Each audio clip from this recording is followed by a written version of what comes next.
welcome to the Dailies. International media were dominated today by three major storylines. Coverage of the US-Ukraine negotiations focused on cautious optimism as Washington pressed ahead with a peace push and Putin prepared to meet Trump's envoy. In the United States, Pete Hegseth's Venezuela boat strike scandal seized headlines, with outlets questioning the legality of the operation and calling for investigations.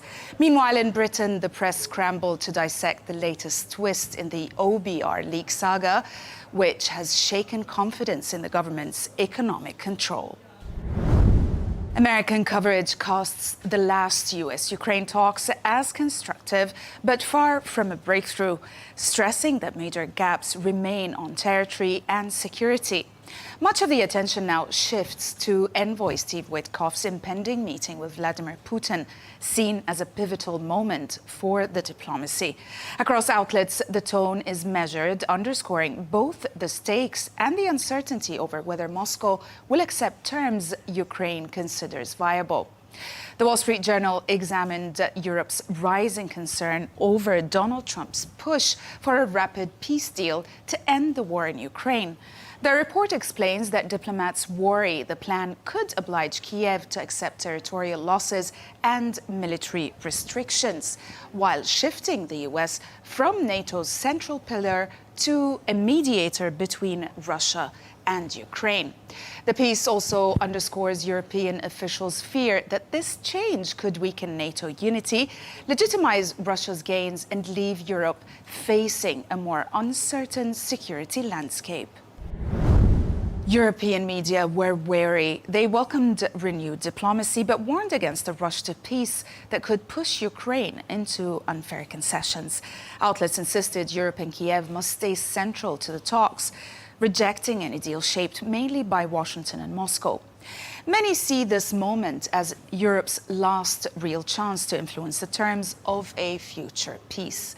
Le Monde described Zelensky's visit to Paris as a strategic effort to rally European strength while Washington advances its own peace proposal. The piece highlights how, in his meeting with Emmanuel Macron, Zelensky pressed the message that any settlement must safeguard Ukraine's sovereignty and cannot be shaped solely by US-Russia bargaining.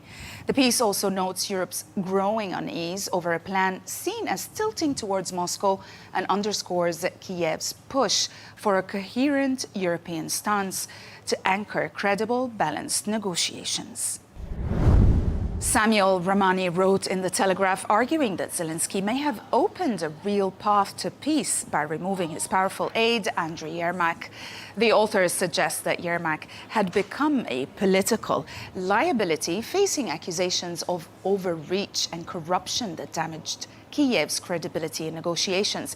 Also, his departure, the article says, could help Zelensky restore public trust and signal a cleaner and more accountable government, and also ease internal resistance to diplomacy.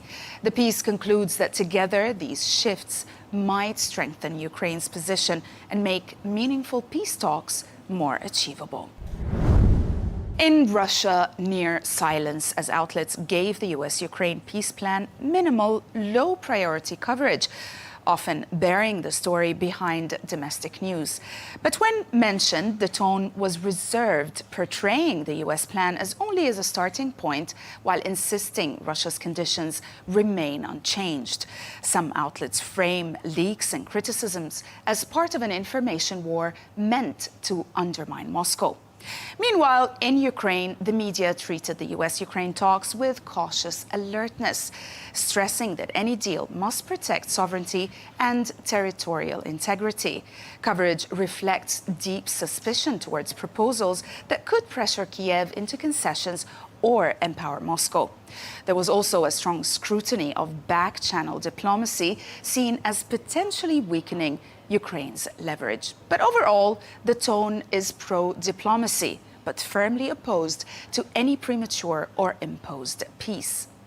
The new voice of Ukraine argues that recent talks in Florida may have been Ukraine's final opportunity to influence US Envoy Witkoff before his planned visit to Moscow and his meeting with Vladimir Putin. The piece explains that despite productive discussions, U.S. Secretary of State Marco Rubio warned that much remains unresolved. It also warns that if Witkoff travels to Moscow without having been persuaded, the coming talks could heavily tilt towards Russia's favor. Another story that rocked the U.S. today was the escalating scandal over Pete Hegseth's alleged order tied to a second strike on a drug smuggling boat.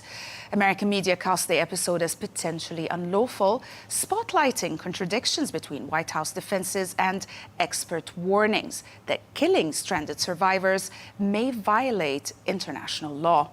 Coverage stressed mounting bipartisan calls for a full investigation, with the legality of the operation now at the center of a rapidly growing controversy. The New York Times argues in its analysis that Defense Secretary Pete Hegseth has become a growing political burden for President Trump. Hegseth's aggressive no survivors rhetoric, past mishandling of classified material, and also combative behavior towards the media have compounded the controversy. Even some Republicans are now demanding clarity about whether illegal orders were actually issued. The piece portrays Hegseth as increasingly isolated inside Trump's national security team, yet still publicly defiant. On this issue, the Wall Street Journal argues that Congress is right to investigate claims that Defense Secretary Pete Hegseth ordered a second missile strike. The editorial highlights that the board stresses that deliberately killing defenseless people would violate U.S. and also international law, despite Hegseth and President Trump denying the allegation. The piece also concludes that the administration's vague explanations and also refusal to share its legal rationale heightened concerns, making a thorough bipartisan inquiry essential. Newsweek reported that some Republicans are distancing themselves from Trump's foreign policy approach, especially his hardline on Venezuela and his plan to end the war in Ukraine. Critics argue that striking alleged cartel boats and also hinting at regime change pushes U.S. power too far, insisting that America first shouldn't at all mean new military adventures. The magazine also reported that Chuck Schumer warned the U.S. Senate that Congress will file a bipartisan war powers resolution if President Trump orders military strikes on Venezuela. Schumer argued that such action would bypass Congress's constitutional authority to declare war and could endanger U.S. troops. Foreign policy warns that U.S. efforts under President Trump to force a regime change in Venezuela echo past interventions such as the one in Iraq. It argues that foreign-imposed regime change campaigns often lead to chaos, unintended violence, and long-term instability, rather than democracy or even order. Given Venezuela's complexity, whether it be political, social, or even economic, the piece cautions that plunging in now risks repeating history's hardest lessons. British media were reeling from another scandal, that of the Office for the Budget Responsibility, ORB, budget forecast leak and the chaos it triggered. Outlets framed the scandal as a major blow to the government, describing ORB's chief's resignation as necessary but insufficient, stressing deeper failures in fiscal oversight.